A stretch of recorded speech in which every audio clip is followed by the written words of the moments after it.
Bismillahirrahmanirrahim. Assalamualaikum warahmatullahi wabarakatuh.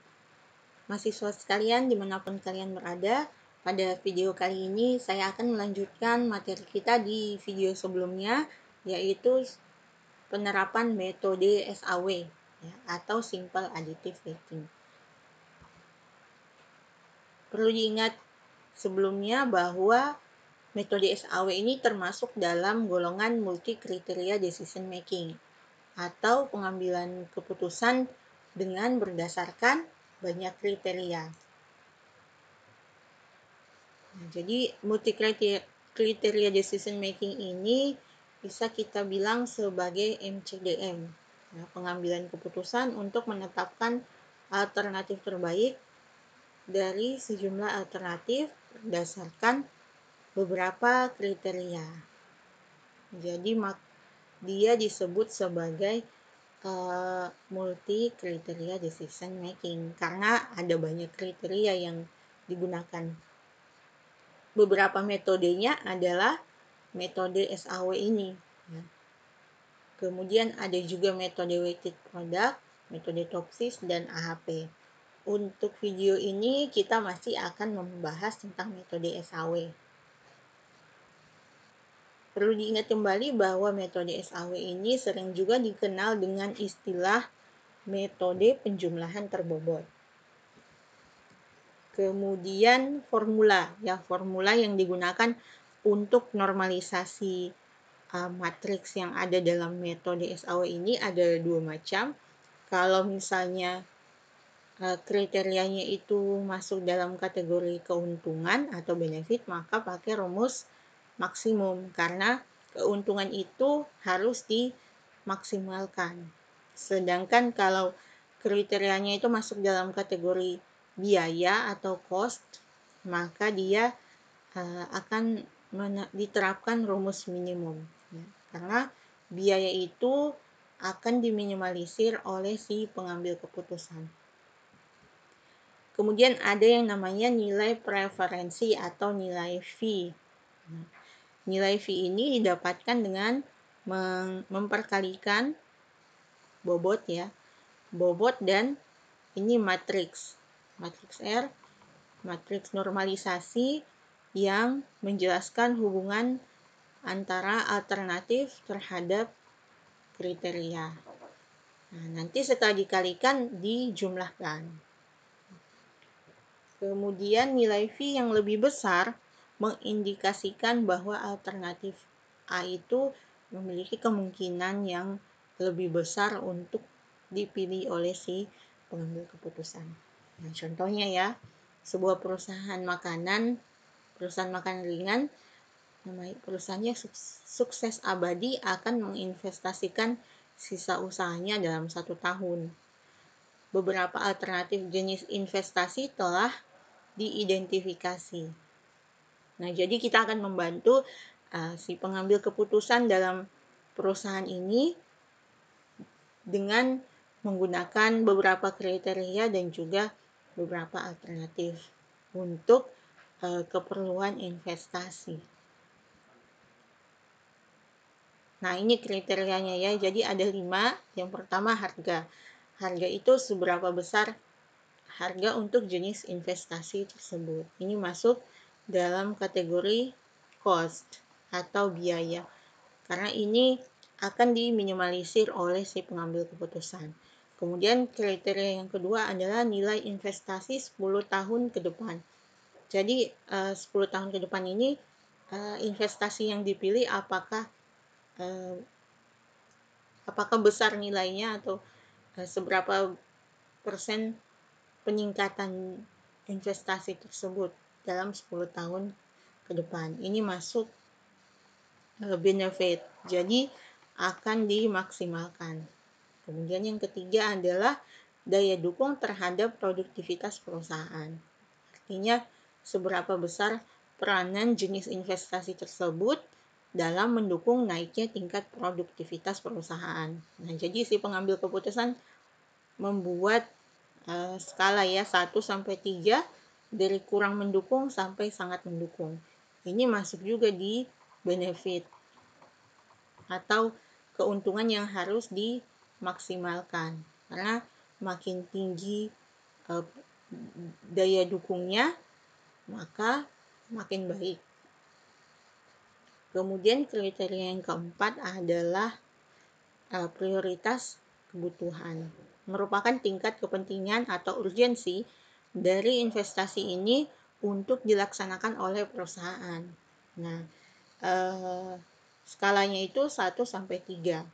1 sangat berprioritas, 2 berprioritas, dan 3 cukup.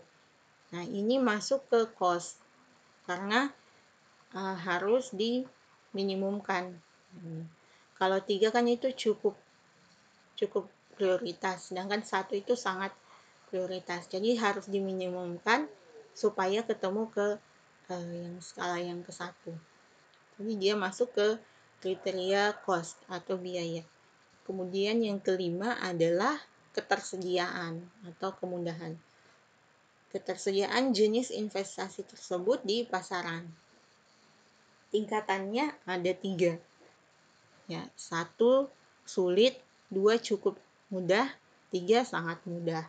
Ini masuk di kategori benefit ya, keuntungan. Karena kita mau memaksimalkan sampai poin ketiga ya, sangat mudah diperoleh. Nah, tadi ya dari kriteria yang pertama dan keempat itu dari pertama dan kelima kriteria tersebut, kriteria pertama dan keempat merupakan kriteria biaya, sedangkan yang kedua, tiga, dan kelima merupakan kriteria keuntungan atau benefit. Nah, nanti kita pakai rumus biaya dan rumus benefit. Nah, pengambil keputusan kemudian membuatkan bobot ya, atau sebentar ini disebut dengan weight. Lambangnya W. Ada 5 ya. Kriteria pertama tadi itu harga 0,25 ya atau 25%. Kemudian yang kedua nilai investasi tersebut 10 tahun ke depan, sampai seterusnya. Yang terakhir kemudahan untuk diperolehnya ya, sampai 0,05. Jadi ini kalau di total harus 100 ya, 100%. Atau ini sama dengan 1. Untuk kasus ini ada alternatif yang diberikan ya, yaitu sebanyak 4 alternatif. Yang pertama adalah jenis investasinya yaitu membeli mobil box untuk keperluan distribusi barang ke gudang. Investasi yang kedua adalah membeli tanah ya, untuk membangun gedung baru. Kemudian investasi yang ketiga adalah peningkatan sarana teknologi informasi. Yang keempat adalah pengembangan produk baru. Jadi dari alternatif tersebut diperoleh nilai ya, nilai-nilai yang kemudian ditabulasi atau disimpan dalam bentuk tabel seperti ini. Ya, jadi misalnya ya cara bacanya, alternatif pertama tadi adalah membeli mobil box, jenis investasinya. Nah, ternyata harganya ya, kriteria pertama tadi itu adalah harga adalah 150 juta rupiah. Kemudian tadi nilai investasi ya 10 tahun ke depan ternyata akan meningkat 15%. Ya, ini dari hasil penilaian si pengambil keputusan. Kemudian kriteria yang ketiga, apa ya tadi kriteria yang ketiga? Daya dukung terhadap produktivitas perusahaan. Nah, ini tadi cukup mendukung. Ya, jadi ini kriterianya 1 sampai 3. Seperti itu ya. Nah, semuanya di data sampai alternatif keempat di kriteria ke-5. Selanjutnya kita buatkan matriks normalisasinya sesuai dengan rumus cost dan rumus keuntungan. Tadi yang kita ketahui bahwa kriteria yang pertama yaitu harga akan menggunakan rumus cost, berarti pakai rumus minimum.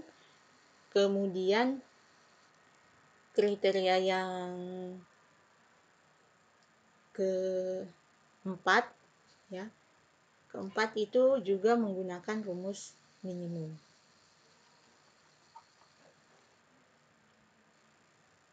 Nah, nanti di sini ya hasil matriks ternormalisasinya. Nah, untuk memudahkan perhitungannya kita gunakan software. Dalam hal ini kita gunakan software yang sangat umum digunakan oleh banyak orang, yaitu Microsoft Excel ya. Ini kita buatkan. Jadi di video sebelumnya kita pakai studi kasus pemilihan kepala Pustik, sedangkan video ini kasusnya pemilihan jenis investasi sisa usaha. Jadi kita buatkan ini ya tabelnya seperti kelihatan di layar. Ada alternatif dan juga kriteria. Alternatifnya sebanyak 4, sedangkan kriterianya ada 5. Kriteria yang masuk dalam biaya adalah kriteria 1, yaitu harga, dan juga prioritas kebutuhan. Nah, ini prioritas kebutuhan makin kecil makin berprioritas. Sama halnya juga harga, makin kecil itu makin diprioritaskan. Ya, jadi yang biayanya paling sedikit itu diutamakan. Nah, dimasukkan ke dalam tabel ini. Jadi tabel ini sudah ditentukannya oleh si pengambil keputusan, bukan kita yang menginputnya. Selanjutnya tadi ya kita mau buatkan normalisasinya dengan menggunakan rumus perhitungan matriks normalisasi. Jadi kriteria yang pertama itu pakai rumus minimum ya. Jadi sama dengan minimum ya, rumus yang kedua ini ya. Minimum XIJ ya, minimum dari 150 sampai 350 ya, dari A1 sampai A4 kita pilih mana yang paling minimum, kemudian dibagi dengan XIJ-nya ya, atau baris dan kolom dari si alternatif tersebut, yang mana nilainya adalah 150. Kemudian kita enter, hasilnya adalah 1. Ya, 1. Kita lanjutkan ke alternatif kedua, di mana itu kita pakai rumus benefit. Maksud saya kita masih pakai rumus cost ya, karena masih kriteria yang sama. Jadi pakai rumus minimum. Nah, minimum dari A1 sampai A4 mana yang minimum. Kemudian kita bagi dengan nilai A2 tersebut adalah 500. Jadi kita enter. Jadi 500 dibagi 150. Nah, jadi hasilnya 0,3.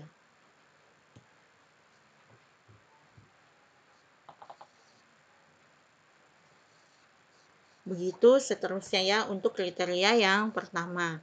Nah, kriteria yang kedua adalah kriteria nilai investasi dari alternatif tersebut 10 tahun yang akan datang. Jadi ini mau dimaksimumkan. Jadi rumusnya adalah yang atas ya. Jadi 15 dibagi dengan mana yang paling maksimum di antara 4 alternatif ini. Jadi rumusnya 15 dibagi 200. 15 per maksimum antara N4 sampai N7. Nah, dilakukan juga di sini di alternatif yang kedua, yaitu rumusnya 200 dibagi yang paling maksimal adalah 200. Jadi hasilnya 1, seterusnya sampai di alternatif yang keempat. Kriteria yang ketiga itu masuk kategori keuntungan, jadi pakai rumus maksimum. Begitu pula kriteria yang kelima itu masuk ke keuntungan, kita gunakan rumus maksimum. Sedangkan kriteria yang keempat itu mau kita minimumkan sehingga kita gunakan rumus minimum. Nah, kenapa kita mau minimumkan? Karena di prioritas kebutuhan tersebut sudah diberikan nilai oleh si pengambil keputusan bahwa skala 1 itu sangat prioritas, sedangkan skala 3 itu cukup berprioritas. Jadi kita mau meminimumkan ke angka 1 pakai rumus minimum. Selanjutnya tahap yang terakhir adalah menggunakan bobot untuk proses perankingan. Nah, rumus perankingan ini sudah tadi kita jelaskan, di mana kita memperkalikan bobot ini yang sudah ditentukan oleh si pengambil keputusan, si decision maker-nya. Ini ya, totalnya sama dengan 1 dikalikan dengan matriks tadi, ya.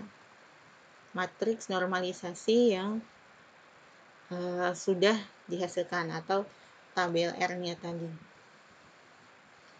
Selanjutnya setelah dikalikan maka dijumlahkan. Seperti ini ya.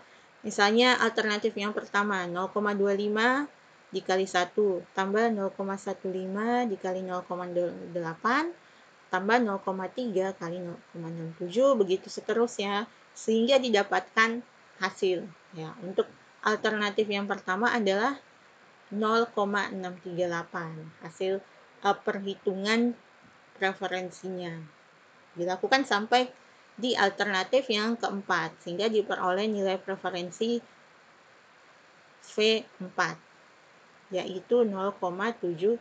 Nah, rumusnya bisa kita buatkan dalam bentuk Excel, cukup mudah ya.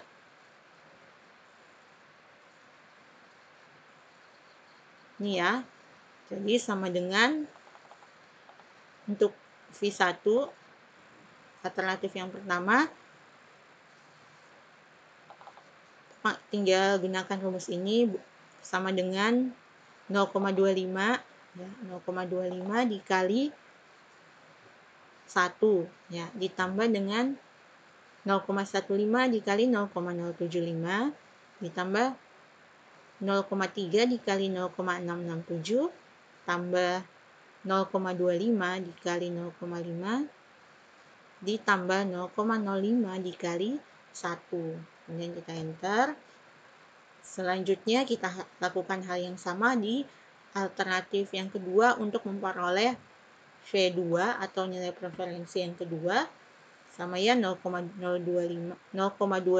dikali 0,3 seterusnya.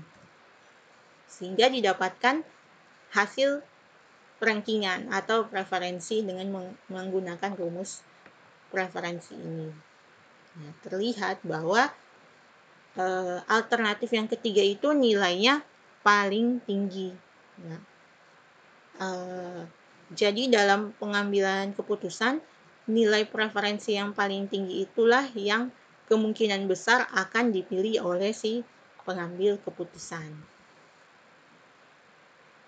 Atau disebut sebagai alternatif terbaik. Dengan kata lain, jenis investasi yaitu peningkatan sarana IT atau sarana teknologi informasi akan terpilih sebagai solusi untuk investasi usaha di perusahaan makanan ringan sukses abadi. Jadi tadi ada 4 alternatif, mau beli mobil box, mau beli tanah, atau meningkatkan sarana teknologi informasi, dan juga alternatif apa ya tadi yang keempat? Ya, pengembangan produk baru. Ternyata hasil perhitungan dengan metode SAW didapatkan bahwa jenis investasi yang paling baik untuk perusahaan ini adalah peningkatan sarana teknologi informasi.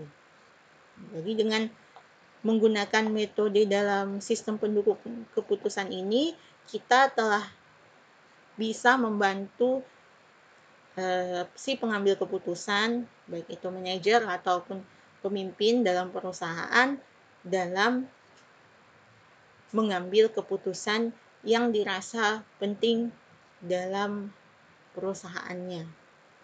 Jadi dengan adanya SPK ini, kita membantu pengambil keputusan di tingkat korporasi. Baik, saya kira demikian. Semoga ada yang bisa dipahami.